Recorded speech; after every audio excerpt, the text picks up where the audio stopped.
Hello everyone, welcome to the 13th episode of SEC Online Weekly Rewind, where we curate the most important and interesting stories to keep you abreast of the latest development in the field of law.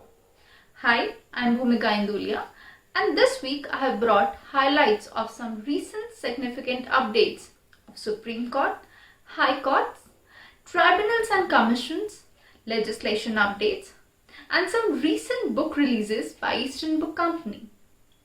So let's begin with some news of Supreme Court.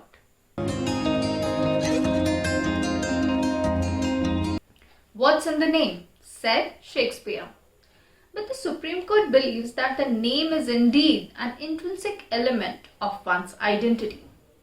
In a major verdict, the Supreme Court held that the right to control one's identity is a fundamental right, and the Central Board of Secondary Education cannot deny such right by refusing to allow a person to change their name in the certificates without giving them reasonable opportunity. In another important order on COVID-19 vaccination policy, the Supreme Court said that requiring the majority of population to rely on friends, NGOs for digital registration over COVID, when even the digitally literate are finding it hard to procure vaccination slot, might not be feasible, and the government might not be able to achieve universal immunization in the face of digital divide in our country.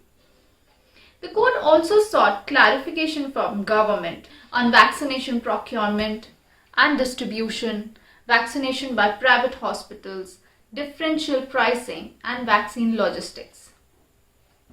In another case, after two Telugu news channels, namely TV5 and ABM, approached the court, aggrieved by FIR registered against them for sedition, the Supreme Court has said that the ambit and parameters of the provision of Section 124A, 153A and 505 of IPC would require interpretation, particularly in the context of the right of electronic and print media to communicate news and information. It is pertinent to note that in another case, another three-judge bench has issued notice in a plea-seeking declaration to Section 124A IPC to as unconstitutional and void.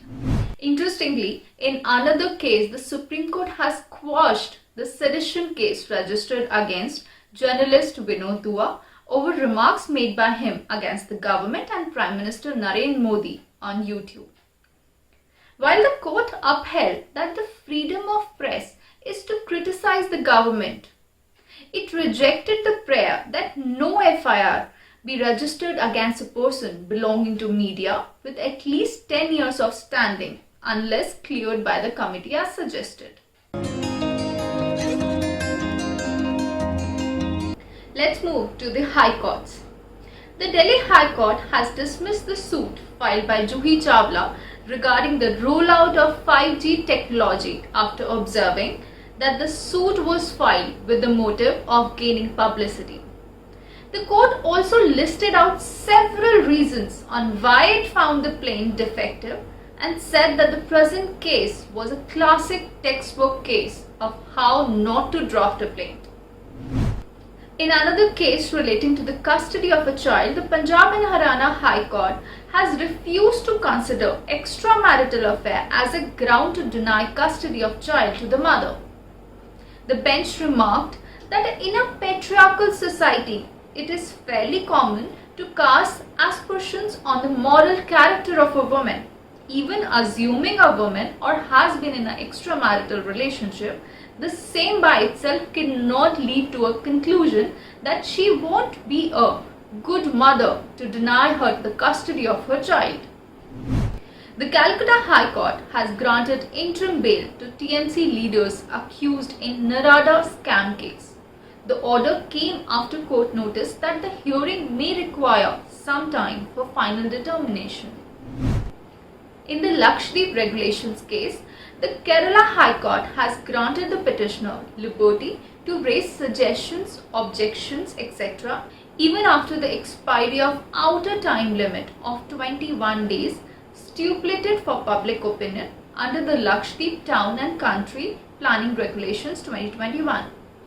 The court noticed that in any system of governance, the government would be eager to consider such suggestions. The Lakshadweep regulations intend to make provisions with respect to preservations and improving the amenities, controlling over the use of land, acquisition and development of land for planning.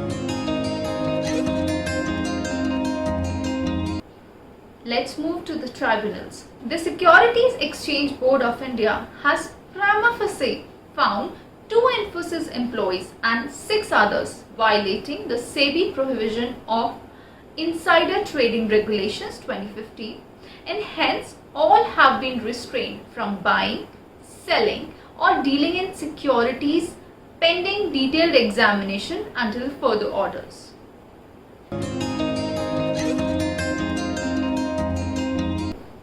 Now let's move to the legislation updates. On June 3, 2021, the Securities and Exchange Board of India has issued a circular for the enhancement of the overseas investment limits for mutual funds. On June 1st, the Central Board of Indirect Taxes and Customs has amended the notification and extended the timeline for furnishing Form GST ITC4. The timeline has now been extended from May 31st, 2021 to 30th June 2021. We have also provided a list of minimum wages at federal and state level of USA. Please follow the link below to read more about it. Section 112 of Finance Act 2021, which amends the provision relating to interest for delayed GST payments, comes into force. On May 26, 2021, the EU Medical Devices Regulation entered into effect after a 4-year transitional period. The regulation introduces various changes which will have an effect on the supply chain for medical devices. So let's move to the facts check. After the Ministry of Electronics and Information Technology wrote to Twitter after being disappointed with Twitter's response to the clarification sought by the government, hashtag Twitter ban in India and ban Twitter in India are trending over Twitter, with many users tweeting on how the letter is a warning from the government of India to ban Twitter.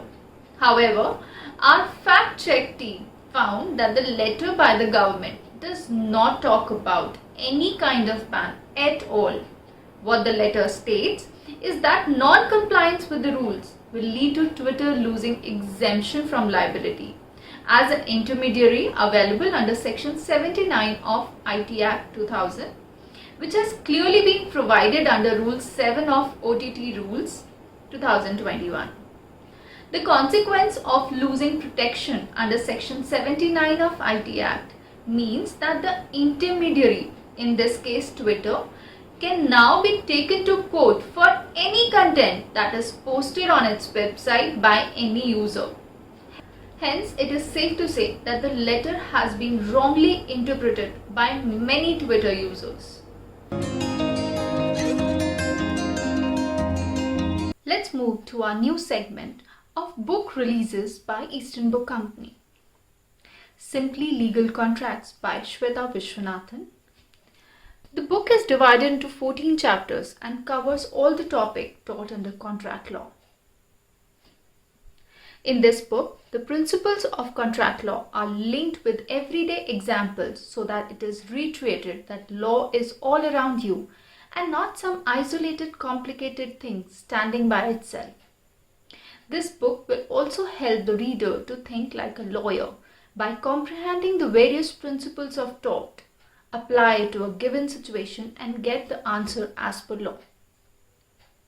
Consumer Protection Act, a commentary by G.B. Reddy and Baglekar Akash Kumar. The authors have discussed how the old CP Act 1986 was practiced in the courts so that readers get an insight of how the new CP Act 2019 will be practiced in the courts. Anomalies in Law and Justice, Writings Related to Law and Justice by Justice R.V. Ravindran. In this excellent compendium, Justice Ravindran brings forward the contemporary problems in justice delivery corrupt system, the role of diverse institution in the parliament democracy, loss of common man in the rule of law, judicial conduct in decision making, and law being not in sync with justice. Competition Law by Neha Vyas. Competition policy is widely influenced by the conditions prevalent in the market, political situation of a country, and the economic theories adopted during a time period. These uncertain elements make every case different, and therefore the author has not only relied upon developed jurisprudence on the matter in the book, but has also delved upon the fundamental economic concepts and international developments so as to give a full understanding of competition law.